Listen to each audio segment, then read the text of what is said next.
और छत्तीसगढ़ में अब मौसम का फिर से मिजाज बदला, जहां शाम के समय तेज आंधी तूफान से लोग परेशान हैं। लोगों को तेज गर्मी से राहत मिली है और 6 मई तक मौसम की इसी तरह रहने की जानकारी सामने आ रही है।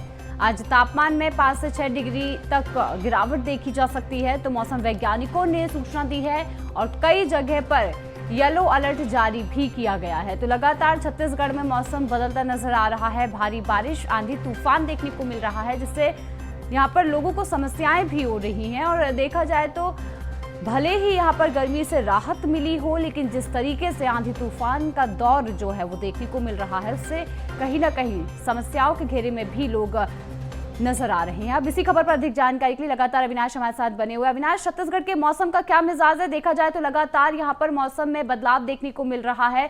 भले ही बारिश से यहाँ पर गर्मी से लोगों को राहत मिली हो, लेकिन आंधी तूफान से भी लोगों को यहाँ पर कितनी दिक्कतों का सामना करना पड़ रहा है?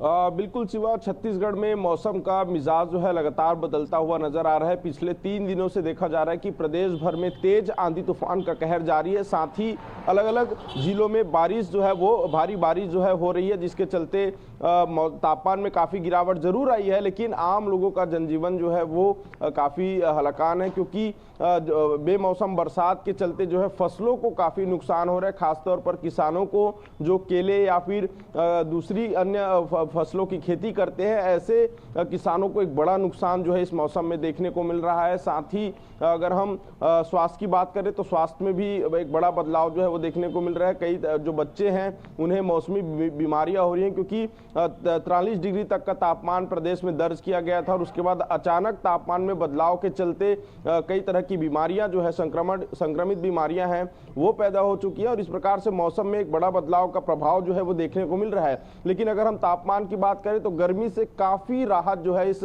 बदलते मौसम में मिली है। बेमौसम बारिश के चलते तापमान में 4 से 5 डिग्री तक की गिरावट जो है वो दर्ज की गई है। इसके अलावा अगर हम बात करें मौसम में बदलाव के चलते आवागमन को लेकर तो कई तरह की समस्याएं जो है वो देखने को मिल रही है। राजधानी रायपुर की बात करें तो सड़कों पर बेमौसम बारिश के चलते जो है जलभराव की स्थिति देखने को मिली। कई जगहों पर नगर निगम की पोल खुलती हुई नजर आई और सड़कें जो हैं वो नालों में भी तब्दील हो गई। तो कहीं ना कहीं मौसम के बदलाव से कई तरह की परेशानियां जो है आम लोगों को देखने को मिली है। साथ ही सबसे ज्यादा अगर इस मौसम में नुकसान होना है तो वो किसानों का है, क्योंकि किसानों की जो फसलें हैं वो पूरी तरीके से बर्बाद हो गई है। कुछ फसलें जो खलिहानों में रखे हैं वो फसल भीग चुके हैं।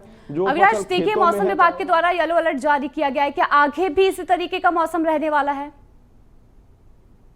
बिल्कुल बिल्कुल, देखिए आने वाले 6 तारीख तक यानी 6 मई तक जो है मौसम में इसी तरह के आसार जो है वो नजर आएंगे। सुबह से ही आज भी आसमान में बादल छाए हुए हैं और जिससे अंदाजा लगाया जा सकता है कि देर शाम तक फिर से बारिश का एक कहर जो है वो देखने को मिलेगा। तेज आंधी तूफान का कहर जो है वो देखने को मिल सकता है, लेकिन आने वाले 2 दिनों तक मौसम में किसी भी तरह का बदलाव नहीं होगा। मौसम विभाग ने इसी को देखते हुए येलो अलर्ट भी जारी किया गया। साथ ही प्रदेश के कई जिलों में आकाशीय बिजली गिरने की संभावना जो है वो भी जताई गई है। जी बिल्कुल, तो साफ है जिस तरीके से मौसम लगातार बदल रहा है, कहीं ना कहीं किसानों को इससे समस्याएं हो रही हैं, स्वास्थ्य पर भी असर पड़ रहा है। लेकिन देखना होगा कि आगे मौसम किस प्रकार की करवट लेता है, लोगों को किस प्रकार कैसे सामना करना पड़ता है। तमाम जानकारी के लिए अविनाश बहुत बहुत धन्यवाद।